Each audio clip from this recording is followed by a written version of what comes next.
So, welcome you two beautiful ladies. We are live, and Hi. you can say hello to the audience. And as I stated before, we'll give everyone an opportunity to come on in. And in the meantime, please like and share on your personal page. I'm going to share the stream in just a moment, and I'll share it to a Women's Champ page as well. That way, Melissa, while you're on there, you can just um, share it from there. Give me one moment. I feel like my granddaughter who has her face up in it like this. Hi, Grandma. Hi, Grandma. I would sit back.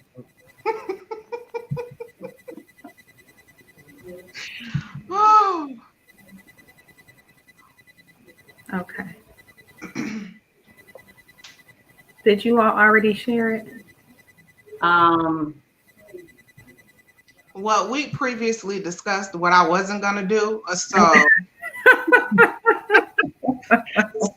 I'm gonna let me go ahead and tag you in it. You just have to be the disobedient one. Oh my goodness! It didn't let me, Kiasha. I just want you to know that. It didn't what?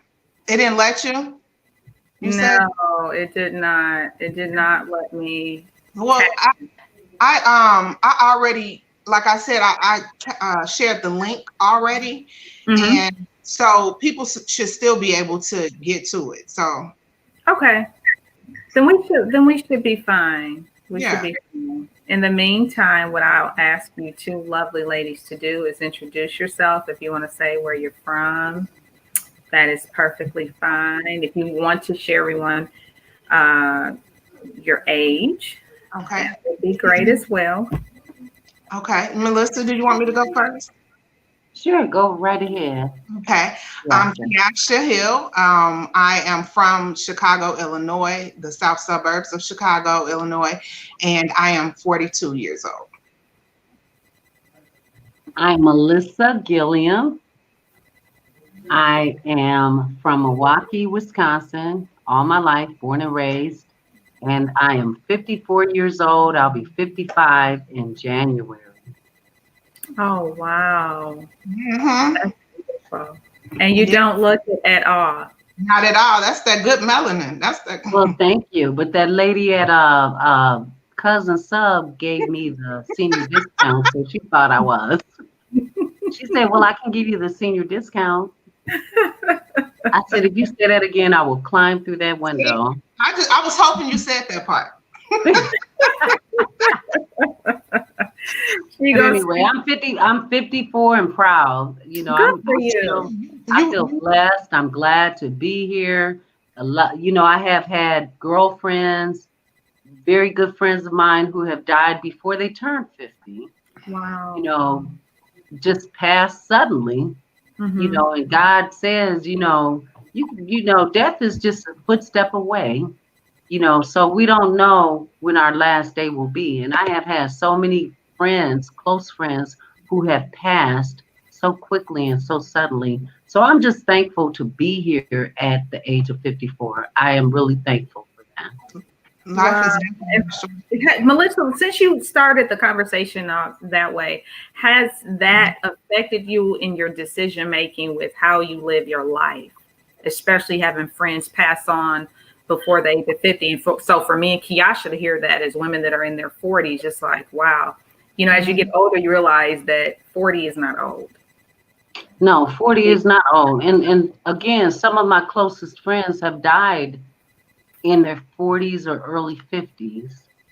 And so has that influenced my life? Yes, it has. Because you know what it taught me to do? It taught me to know how to live my life at its fullest. Just live my life and be grateful that I'm still here, and to just love life as it is, and not to be phony, but to just feel, to be who I am. Because tomorrow is not promised to us. So if today would end, if God came down, he'll probably see me having a wonderful time, because that's what I believe that life is about. It's about enjoying yourself while you're here. You know, some of those same friends of mine, they would go to work sick, sick and sick, but they would show up at that office. Mm. One of my closest friends, she left $11,000 worth of sick leave because she came to work sick every day. Using the time that she had, she would come to work sick. And I never understood that. And when she died, she left $11,000 and the employer took that money. They didn't pay off the family. They kept it. And so that was, to me, it was a lesson to be learned. So I use every hour that I have. If I have 8 hours, I'm using it. I know that's right. I know. So, yeah, so that's how that influenced me. You know, and we will talk more a little later about Kiasha's book because it goes hand in hand with what you just said. And that's apparent that, you know, this has been a constant theme with women is that we do not know how to balance and that we will run ourselves ragged for everyone else but us. We will go the extra mile, 2, 3, 5 miles for everyone else. We will not have that same push when it's Absolutely. And it's so unhealthy. So you both, I'm so happy that you were proud to say your ages. When I was a kid, it was like a taboo discussion. You know, you don't talk about a woman's age. And I said, man, the older I've gotten, the more I've embraced who I am at 40, almost 41. It's nowhere near the young lady that I was at 20. Thank God for that, you know, and there's been a great deal of growth. I think a big part of my growth has been the journey of loving who I am. And Kiasha, I don't want you to dig too deep into your book yet because I want to make sure we have enough, the right amount of people watching so we can push that. But when was either of you can jump in, what was the turning point for you when you just accepted who you are? You know what? And this is total transparency. That journey never ends. That is something that, if I was being honest, which I don't know how not to be, that never goes away. And I think it goes back to what you said about when you're not the woman you were in your 20s.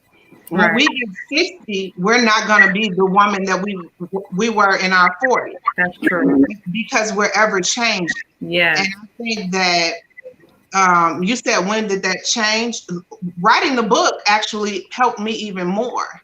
Helped me rediscover a lot of things that I thought I had on lock. I don't.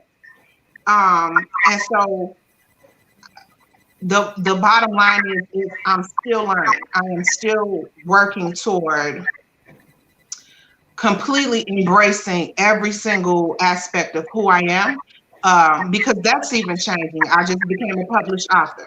Who I'm becoming, how people receive who I'm becoming versus who they thought I was. It's a thing. It's a whole dynamic of differences and different things that I'm going through in this moment. So Kiasha, I'll be next year maybe totally different too. So if that's an answer, but it's ever changing is my point. Okay. I think everybody has different markers. You know, for some young ladies, they did not have that problem. And even as a woman in my 40s, again, we all know women who aren't fully secure in who they are.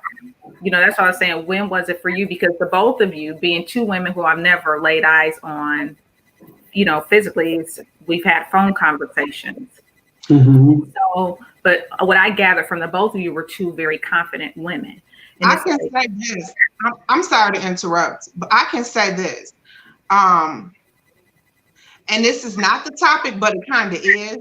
I've been a full-figured woman my whole life. And what I noticed, I'm not going to say it's something that changed, but being a full-figured woman, it's almost like sink or swim, to be honest.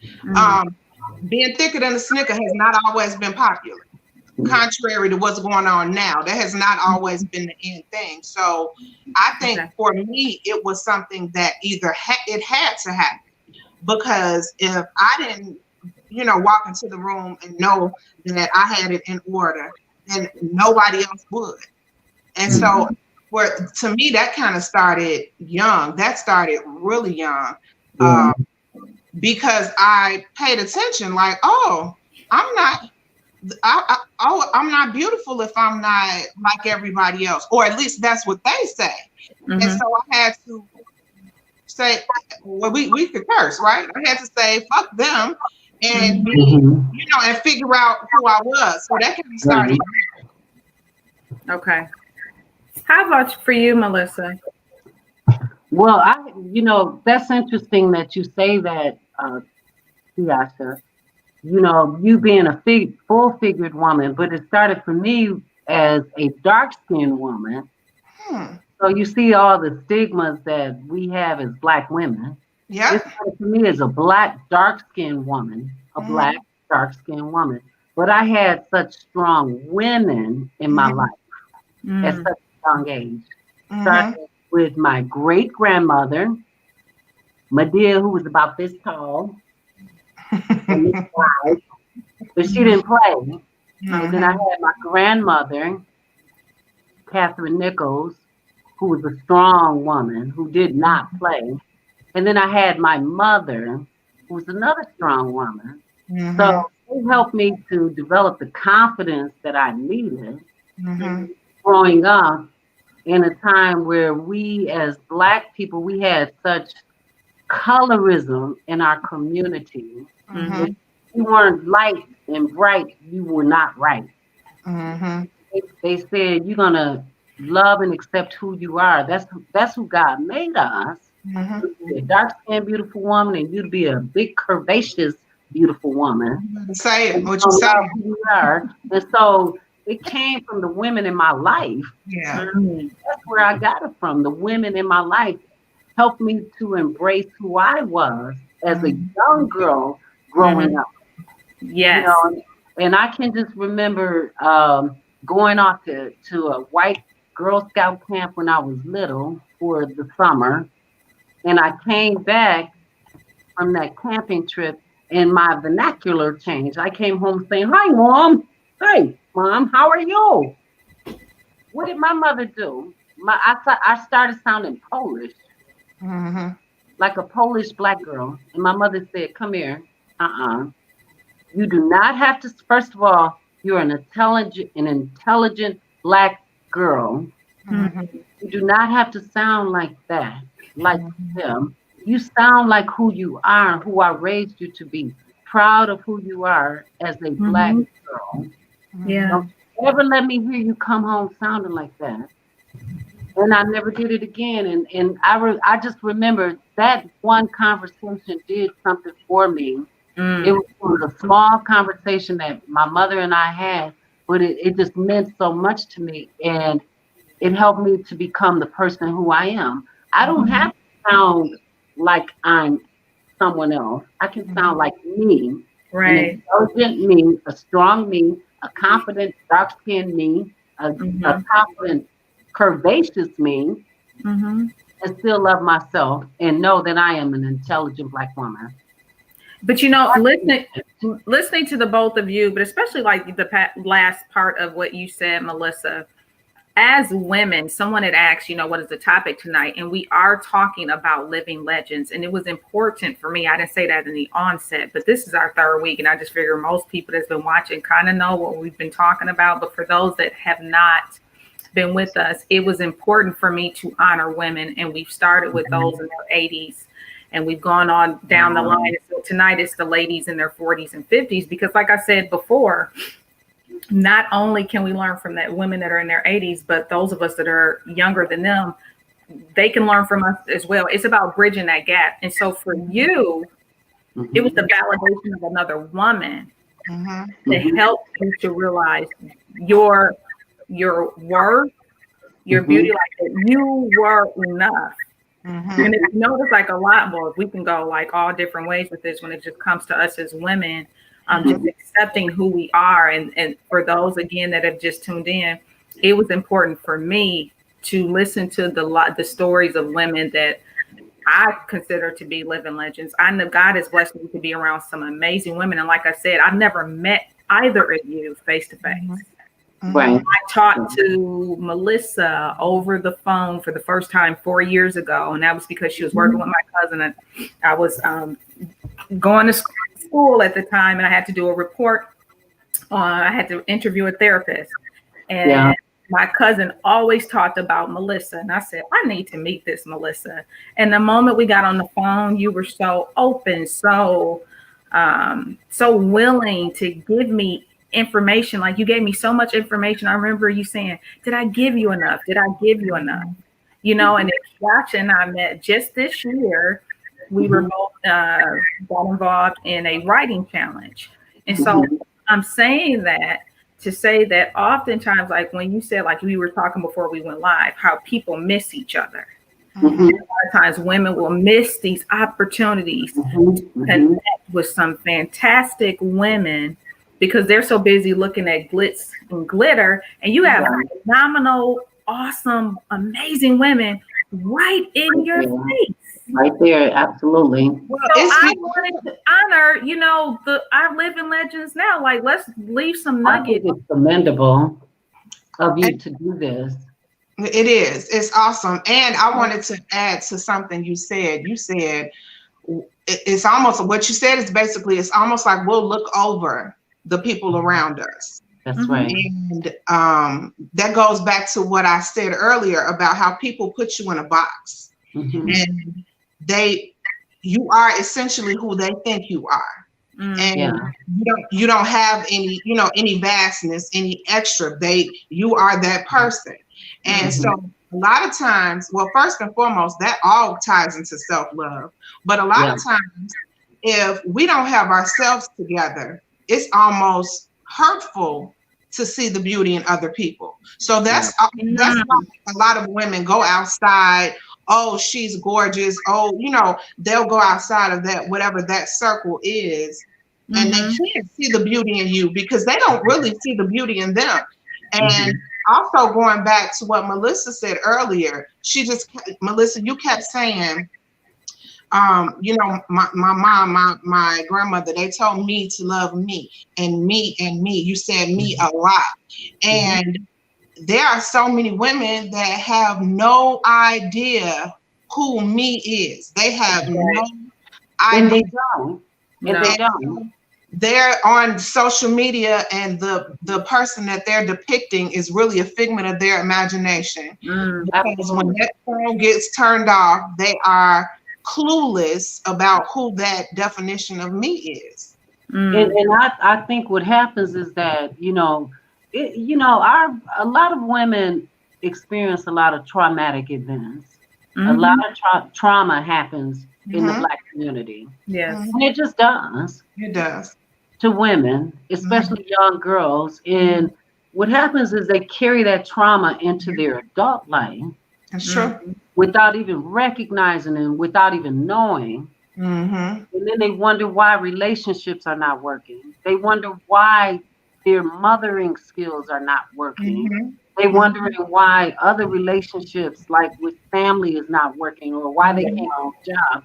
Because what happens is that trauma, it doesn't just stay in that one zone forever. It carries throughout your life until you seek the help that you need. And until you face those demons, you have to begin to face the demons.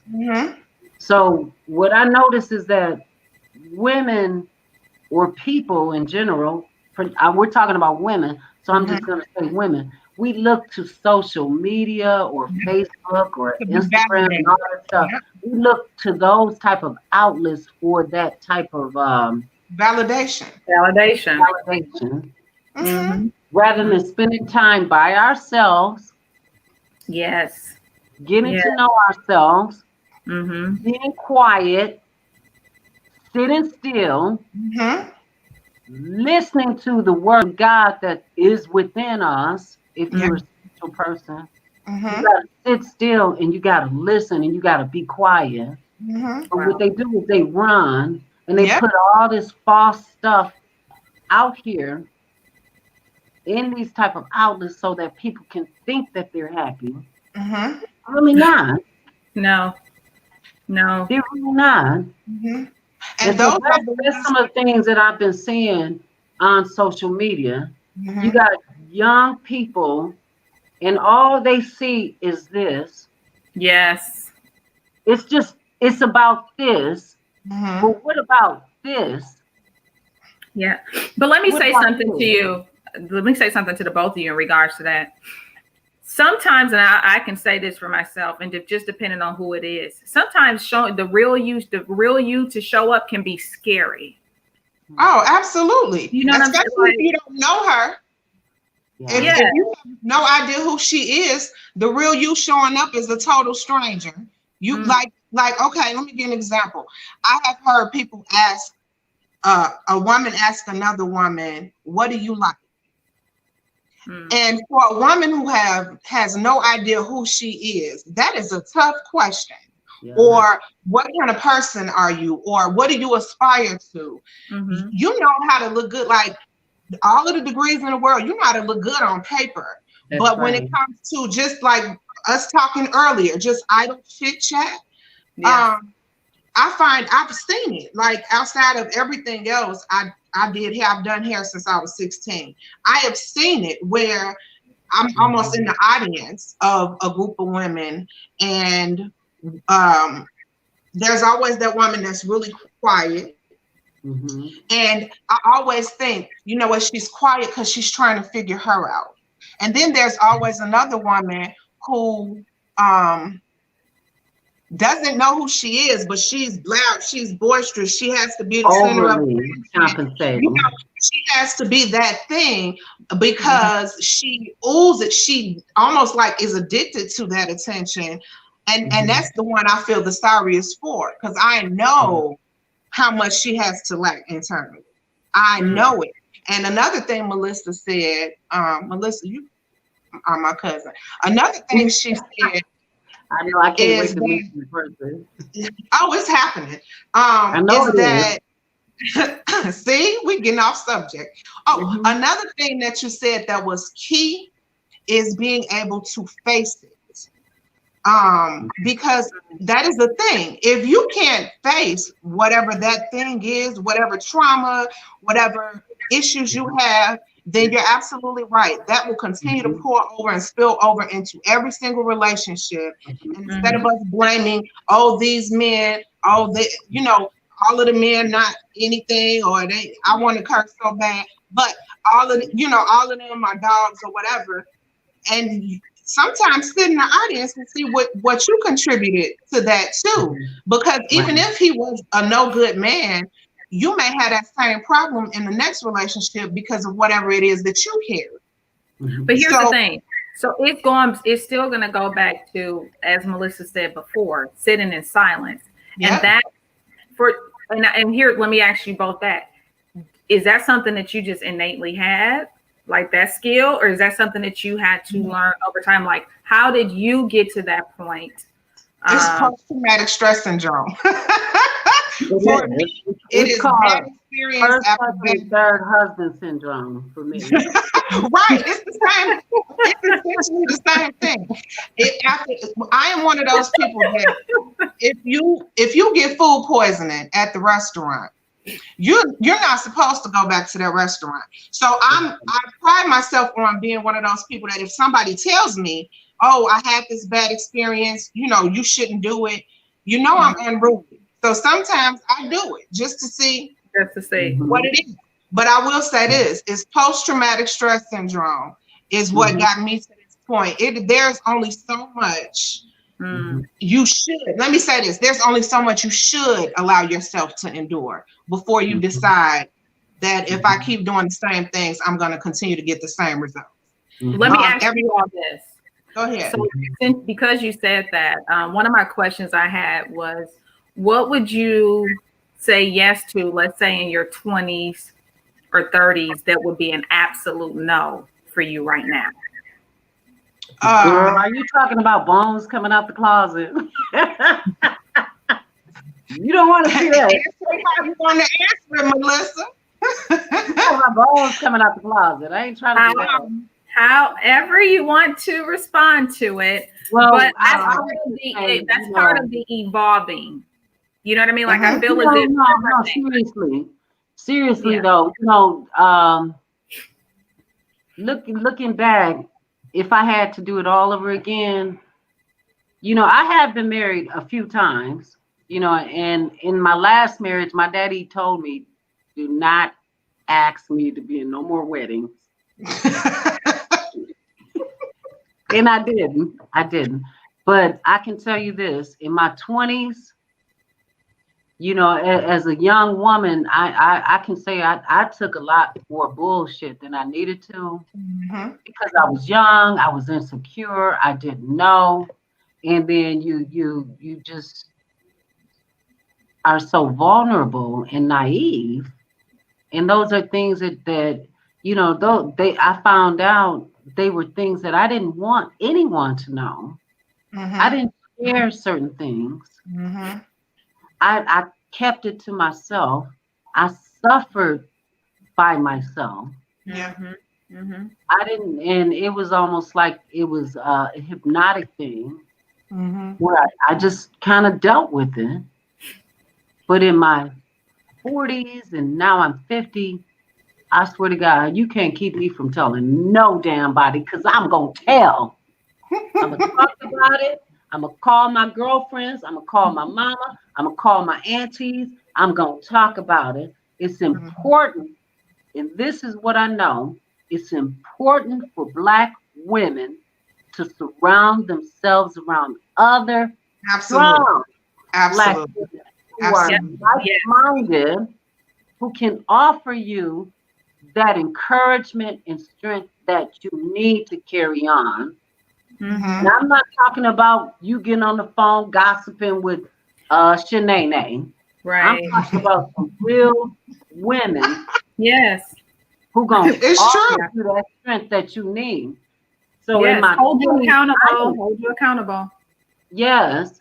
Someone who will challenge you and say, are you out of your mind? You did what? Absolutely. You know, and so that's the kind of thing that you, as you grow older, you go to women of wisdom, women who have that type of wisdom, who and they can share that wisdom with you. But when you're in your 20s and 30s, you kind of you try to keep everything to yourself, and you don't want to rock the boat because you're trying too hard to keep that man. You better say what you're saying, Melissa. But in your 50s, when you get in your 50s, you could say, if this shit ain't working, you got to go. And I'm getting ready to get on the phone. I think you said that in your 40s too. Okay. In your 40s, in your 50s, in your 20s and 30s, you are not saying those things because you're trying too hard to build a family. You think that without a man, you can't do it. And you know, it's nicer to have a man with you. That's a blessing. You can have that whole family structure. Right. But you don't tell anyone. You try to deal with everything by yourself. Absolutely. That's just my feelings for it. And so I just say you have to talk about it. You have to be careful of who you talk about it with. Absolutely. You don't want to talk about that with anyone. You want to share that with someone who's spiritual, who's in the right spirit, and who is wise, who can give you that information that you need. Right. And they're gonna tell you the truth. I ain't just gonna blow smoke up your tutor. First of all, okay. She said all of that and then hit us with that. I was like, okay. What do you do? What do you do next? I am gonna say this.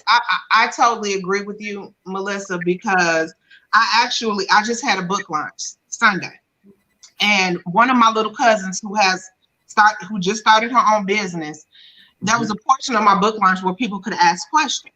And she asked me, what would be your advice to an up and coming entrepreneur? And I broke, first of all, I started crying But second, the reason that I cried was exactly what you just said. It is imperative to surround yourself with some kind of foundation, with your circle, your sister friends, women that will build you up, women who will speak life into you, women who will essentially remind you who you are. It is important because when I did my launch, I was all over the place. I have a friend who's an event planner. I have a friend who has wine. I have my best friend who helped me to get the book in order. My friends were like, no, this is what you're about to do. This is who you are. I don't care what you say. And that is priceless. Another thing is to have somebody that is not necessarily, you did say spiritual, but that is basically grounded, because you can't, if you're all over the place, what kind of great advice are you going to give me? We're just going to be all over the place together. No. And you can't really help me. They can't even help themselves. And another thing you said, which is so true, is that you want somebody to tell you that's some bull. I don't know. My mama says that's some bullshit, Melissa. Yeah. Go back to the drawing board. But you need somebody. My mother will tell me that's some bullshit. Go back to the drawing board, start that shit over. When you're done with it, come back and we can talk about it. You do. You need somebody to tell you. You don't want nobody that's gonna blow anything up your tutor. Because somebody that's gonna tell you the truth. But the thing is, if you do want that, then you aren't really ready to change. So I would challenge anyone that you're not ready to change. You will surround yourself with people. Here's the thing, though, that can still correct you in love, with love. And I think that when you talk about sisterhood, again, it goes back to the validation that sometimes we need from women. And that's why it's so important for us as older women to not get in a place where we're looking down on these young ladies who, some of them, unfortunately, some, not all, did not have what it means to be a woman modeled before them. They did not have that. And so it's easy for us to, to sneer and look down, like, well, she should know better than that. She's a mama.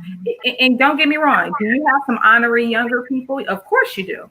Of course you do. But what we can't do is assume that they are all like that. But Kiasha, I really want you to answer that question. What I'm asking is things that you probably accepted in your 20s, even your teens, maybe even in your 30s. One second. Let me just interrupt like Kamala Harris did. I gotta kind of go back on that. Toya, you are so right. So right. And you know what? It's not for us to judge.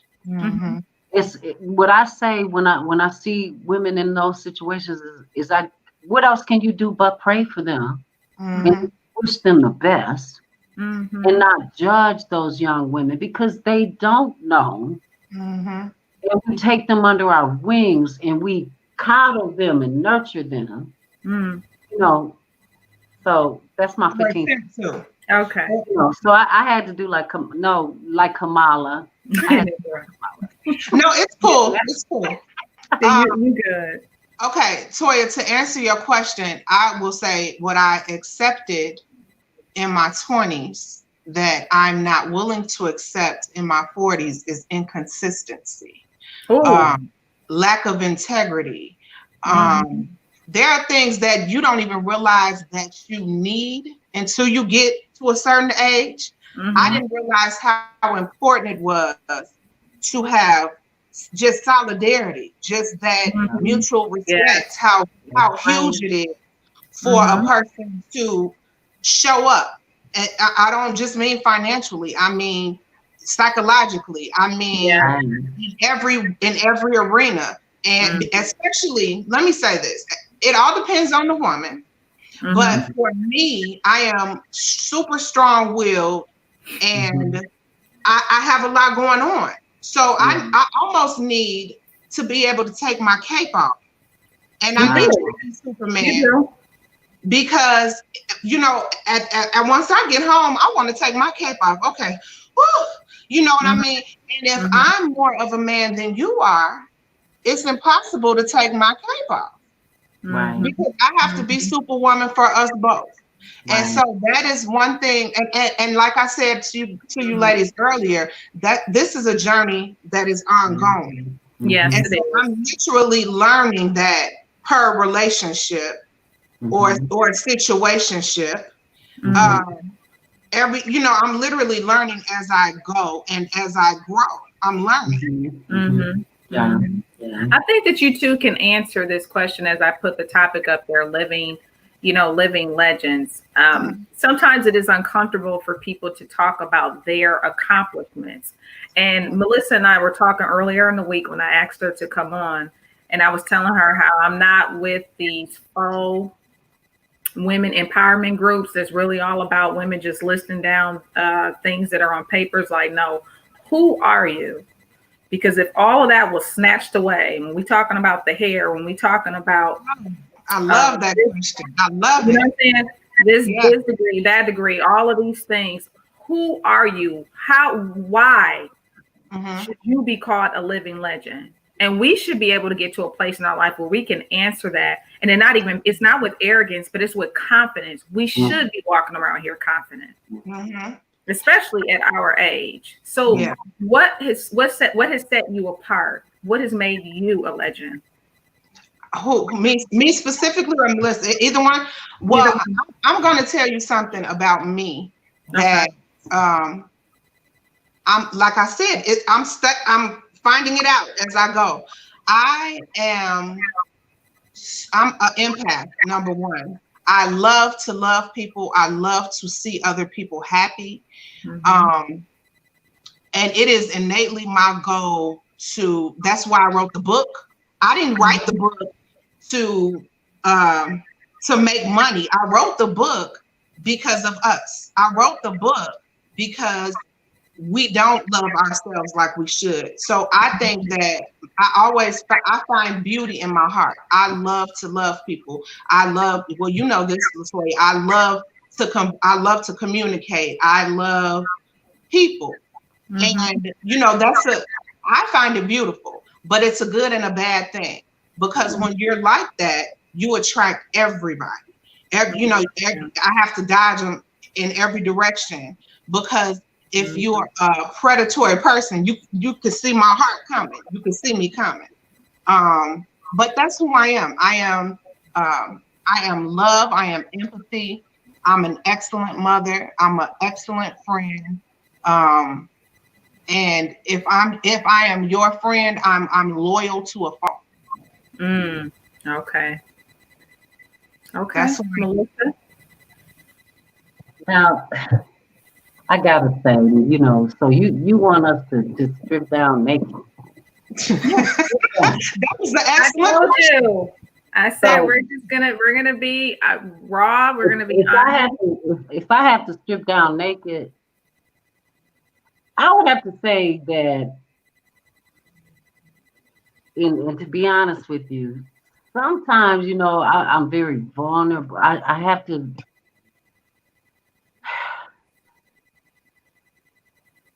It's tough because I'm one who I'm a thinker. I always think about my past, the women and the men that I learned from. And I try to recognize, where did I get these behaviors from? Because I got a lot of bad traits, seriously, and I don't know where they came from, why I can't seem to lose these bad behaviors.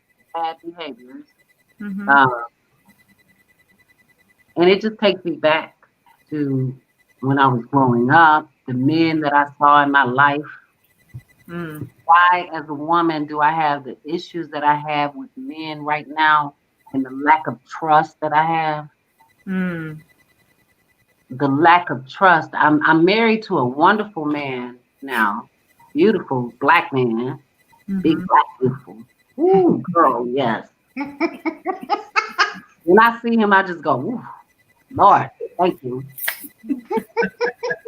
But why the lack of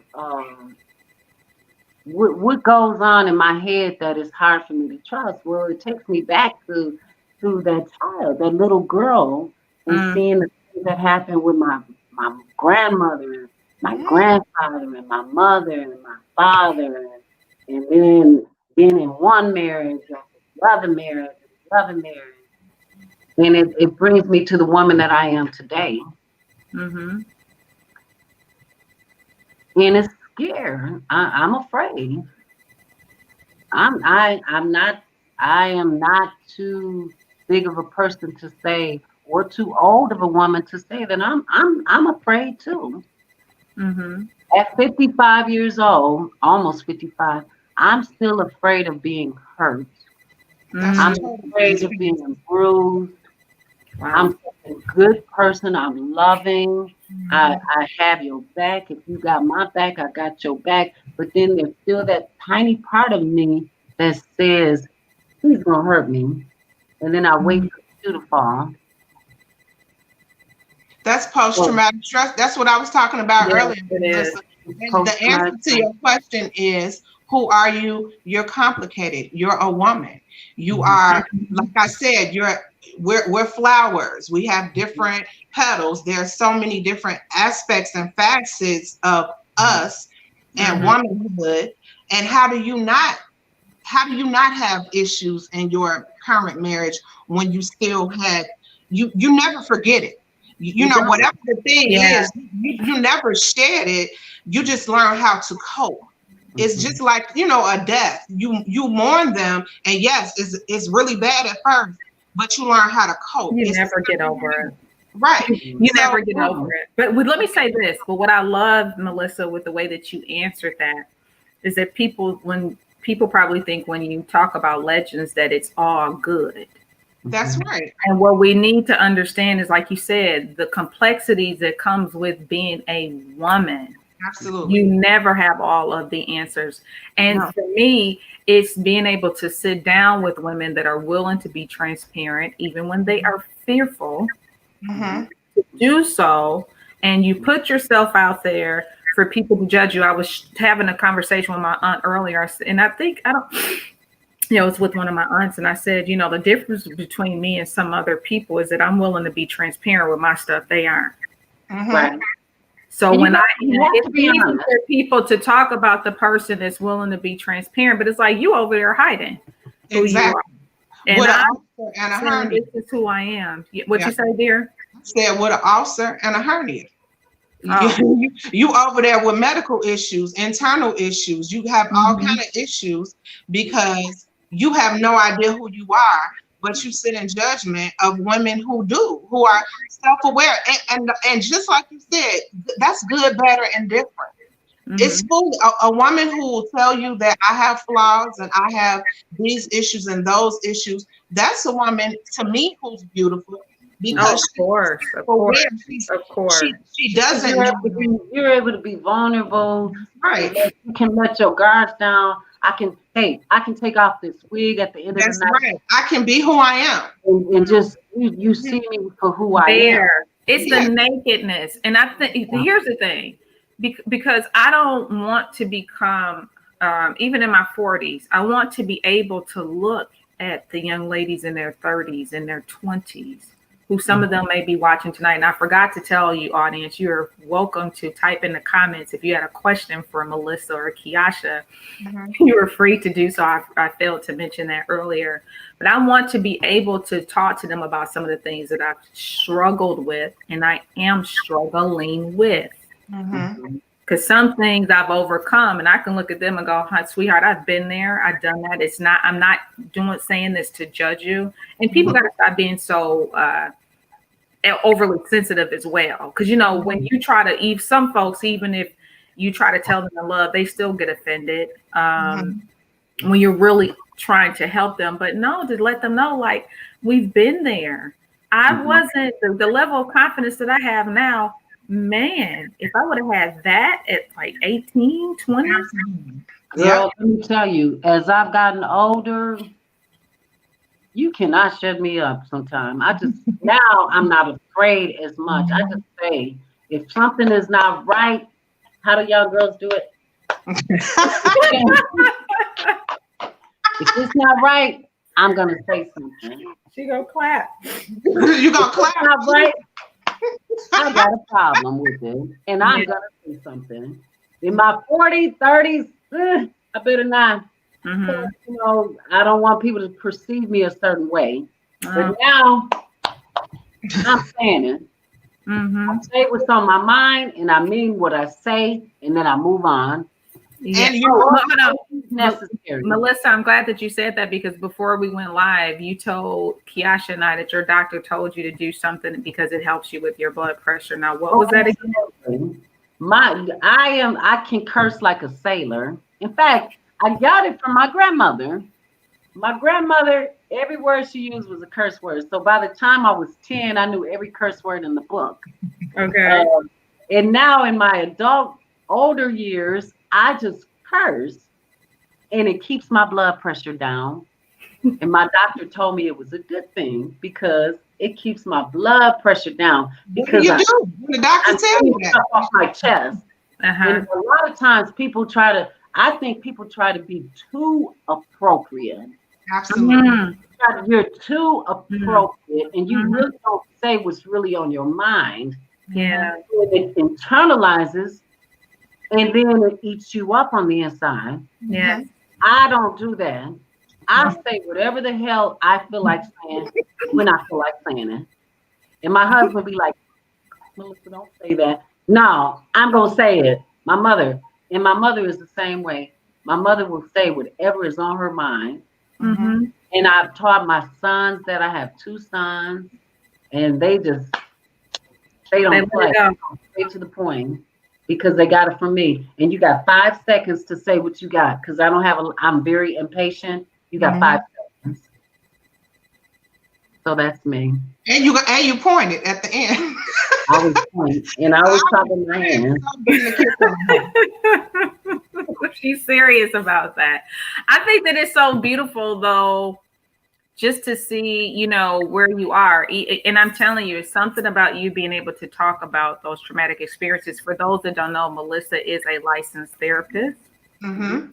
And I did have some information that I was going to add on the screen because I want people to be able to reach out to you. Now, you might be getting some personal clients. I don't know, but she is able, for those that some people may be in this field, but she can help people become a licensed counselor because they need 3,000 hours.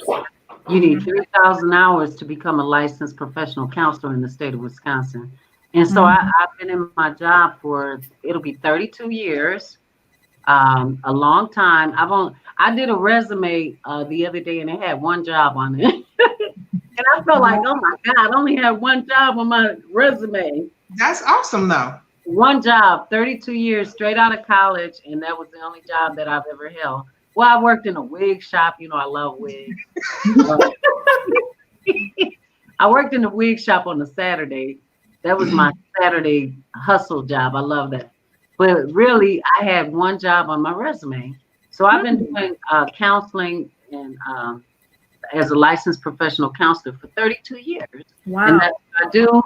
And it's been in the Black community. It's a passion that I have. I love and I care about our people. I don't live in Cudahy, almost by the lake. Mm-hmm. I don't live in Brookfield. I happen to live in Milwaukee, in the central city of Milwaukee. And these are the people that I care about. Mm-hmm. And I want to know what's going to happen to my people and how this economy is affecting my people. Wow. So those are the people that I care about, I love, and that's who I provide my services to. When I'm working with consumers. You answered my question because I was wondering what even made you go into that field. And that's something that's very important is that number one, this goes back to understanding just who we are, why you were even here on this earth. Like, what's your purpose? What is your work? Like, that's the real question. What is your work? And we need people to be able to know that. But it goes back to us becoming these whole individuals, especially women. We have such a heavy load. We do. And we have such a heavy load, and we need to unload in a safe space. Mm-hmm. And so it brings me to you. I just can say that I feel that I don't know I do know. My purpose is here to, it's really to help as many people as I can, to reach people who have not been heard. There's so many of us as Black women, they want to call us neurotic and ain't nothing wrong with you. And molestation, get over it. Drug addicted parents, get over it. But we have some real issues facing our Black community, especially with our children and mothers. And we have a lot of things challenges that we have to overcome as a people. So my role, I did not stay in this job for 32 years because of the pay. Because they don't pay shit.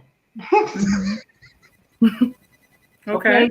I don't get paid a lot of money. I stayed in that job because I care and I love my people. And that's and I want to see my people advance. And I don't, it's everybody has something. We all have issues.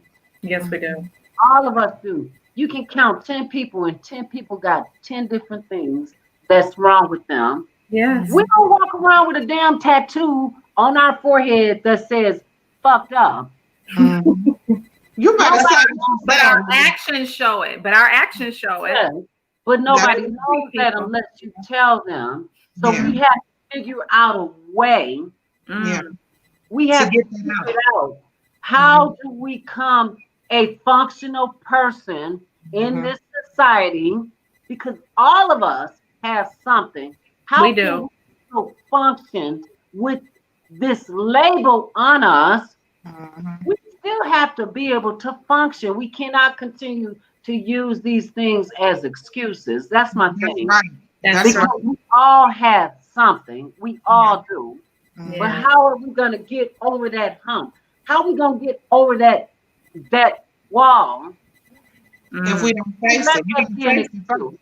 And in my counseling, I'm very direct. You ain't walking around with mental illness. Wait a minute, I'm pulling this phone. You ain't walking around. You're not walking around saying mental illness on your forehead. Right, on your forehead. Right. Molested child on your forehead. No. Figure out how do we get past that and over that wall. And for me, that's what I tend to do. I'm very direct in my counseling approach with consumers.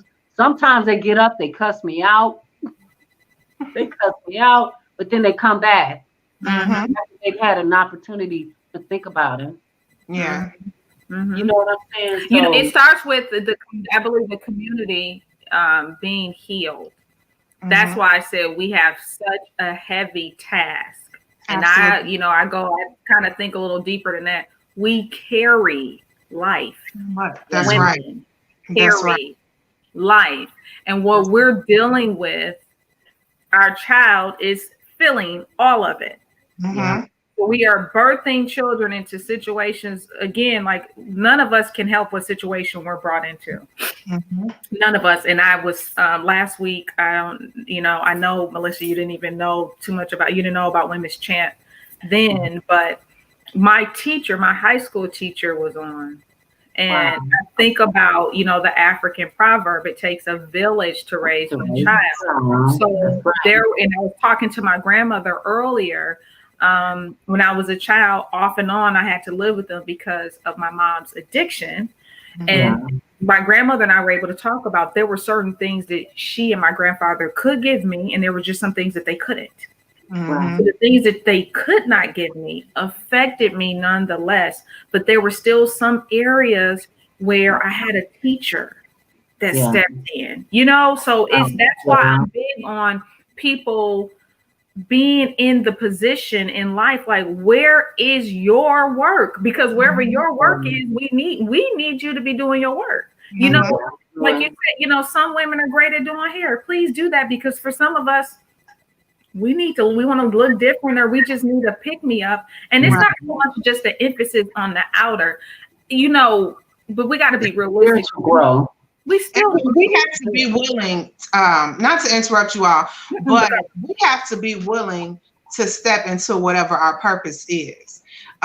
Because one thing that I know for sure, especially during this writing journey, is that people are essentially afraid of success. And I don't mean the financial definition of success, just your own success, just whatever finding your purpose is not an easy task. No. You got society telling you, oh, you have to have these degrees, or you have to look this certain way, or you have to whatever. So your purpose may be going to feed the homeless. I'm a giver. I want, like you said, I'm not going to get paid shit, but I love, giving. That may be your purpose. And I feel like if you're spiritual, when you find your purpose, God will provide the rest. That's why you've been at your job for 32 years, because God provides that. It's not work when it's your purpose. It's not work. You're doing what you love to do. And I think that part of that, Toya, you said, women, when you know what your purpose is, do that thing, or, do whatever your gift is.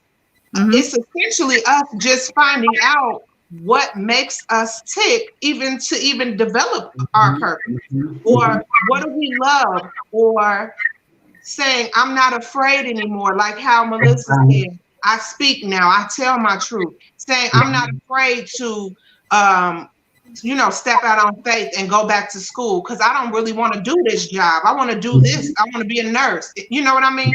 It's about us not being afraid and just going for it. That's what it's about. You know what? And the thing is, going forward, but like we all kept talking about this, the surrounding yourself absolutely with strong people. And I know more the focus of the show is women, but especially strong women, where it is not a competition, it is not a comparison, but with women that are going to challenge you and not be intimidated by your greatness. That's another topic. You know what I'm saying? That's another. But we said that last night, Kiasha. I was like, I have a feeling when I get you and Melissa together. That's my girl right here. I just met her like an hour and a half ago. And you sure did. You sure did. But it's a thing. That is me and Toya, we talk about it often, how you'll have in your own circle. Let's take it a little bit further. Sometimes you have someone in your own circle who will applaud for you and silently pray against you, and not even because it's intentional. Sometimes it is literally because she can't find her own light, so she needs to dim yours. Sometimes it is literally an individual issue, but it's almost like, I'll sit and smile and I'll applaud, I'll clap, and I want her to think I'm her friend, but I can't be happy for her because I'm not even really happy for me. So that's why it's so important what you said. You need to be around women who, number one, have their own light. You're not mad about my light because you got your own glow, right. You got your own shine. We're clapping for each other. We're praying for each other. That is like, it's mandatory. It is like your foundation. A foundation of a successful woman is that background, because when your husband make you mad, or your boyfriend, or your children, having that, I have that. I'm blessed to have a sisterhood. But when that sisterhood is like oxygen, because and a lot of women, me and my friend were talking about this. A lot of women don't have that, and if you don't have it, it's almost like what you said, Toya, with regards to, for the women who are like that, stand up, mentors, teachers. When you see a young lady who really needs your help, pull her under your wing, converse with her, take her to lunch. Sometimes you have to overextend yourself, because a lot of them lack or don't act like they don't know, because they literally don't know. And they don't. They don't. Some don't. Yeah, and some don't. Some know and don't care. Some don't. And like you were saying, Kiasha, the women who are like that, the young folks call them haters. Haters. The old folks call them haters too. Oh And my the goodness. haters, those are the ones that you need to really hug up on the most. Because Mhm. those are the ones who really suffering the most. Absolutely. Those are the ones who need the most prayer the most. Absolutely. The Mm-hmm. most Because they're love. hating in the most love. They The need the most most love. love, those Mm-hmm. haters. And we do see that a lot. Oh And you yeah. know what? When that happens to me, I be like hugging the hell out of them. I be like, Hmm. let Yep. me go. I can't breathe. I Yeah. can't breathe. But I'm gonna love you. I'm gonna Mm-hmm. chastise you when you need Mm-hmm. to be chastised. And I Hmm. have, Mm-hmm. trust me. And for some reason, I don't know what it is, but young girls, young women, they want to be in my presence, and I'm there to teach them. Even when I whoop their ass by chastising them with love, and I have, trust me, I'm gonna chastise them with love. Those are the ones who need it the most. But that's what it Because is, Melissa. You just answered it. You said, I don't know what it is. that's You exactly did what it is. it with love. Because at the Yep. end of the day, I could still come across as tough, but my intent is always love. That's When right. that is there, let me tell you something. Somebody that's slightly awake with a bit of Mm-hmm. consciousness there Mm-hmm. will appreciate it. They may not initially say it, Mm-hmm. they are going to appreciate that. And again, I go back to us having these type of platforms, which by the way, for those of you that are watching, let me just throw this in there. I'm only able to do this because of Relationship Entertainment Television, a Black owned company that is Oh, pushing us for us to be educated, inspired, and as well as entertained. That's why I told you the owners were like, Toya, you can have a conversation. Don't worry about it. So if you have not already done so, let me make sure I put that banner up. Please, and I think it's going at the bottom. Follow RETV. They have an app. So this is for y'all people who aren't on social media. People go, well, I can't watch the show because I'm not on Facebook. You can download the RETV app and you can watch this show and many other shows. And I believe it's going to open up even more opportunities for them to get. I really want to push them getting um, more traffic to their website. Mm-hmm. Uh, if here's the thing, if we don't talk about it, people don't know about it. And I'm like right. Absolutely. my grandmother. The least that people can do is share some information. And Mm-hmm. Kiacha, has gotten on me before. I'm big on pushing others' Hmm. platform, but not so much with myself. So Mm-hmm. even if you've enjoyed this show, I am on Facebook and it's at the bottom. But Women's Champ as well as Women's _ Champ on Instagram. But we have to support one another. I'm Amen. very big on that. And I know that we're being pressed for time. I did. Kiasha, you're gonna have to come on another time to talk more in depth about your book, but I did put it at the bottom. I'm So getting a book too. I want I'm to gonna get put it on there again because Kiasha launched a book I did. just this week, and you can go to yeah. I'm looking kwill-30daystoloveme.com to purchase her book. Mm-hmm. Before we go, Melissa and Kiasha, I just want to ask you both this. I love to end my shows with people just thinking about what are they grateful for. And Mm-hmm.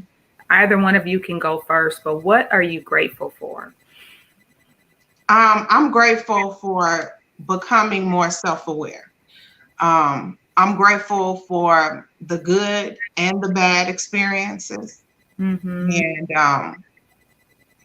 I am grateful for that silence that Melissa spoke about earlier, that Mm-hmm. the opportunity, like a lot of people during this pandemic, I look at it totally different. To me, it gave me the opportunity to really get to know me and to Mm-hmm. really hone in on who I am and who I want to become.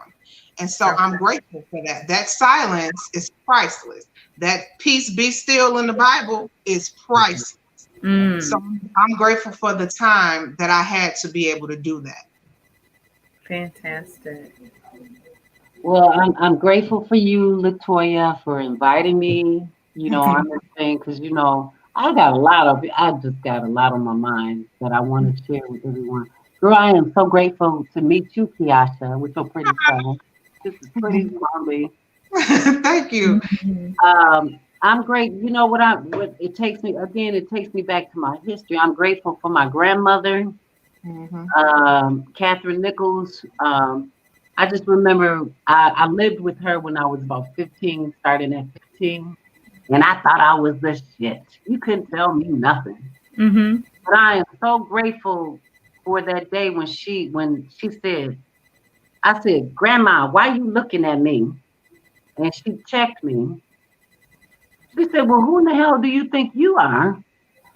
You ain't all that. How about you slow your roll? Don't let your head get so damn big that you think you better, bigger and better than everybody.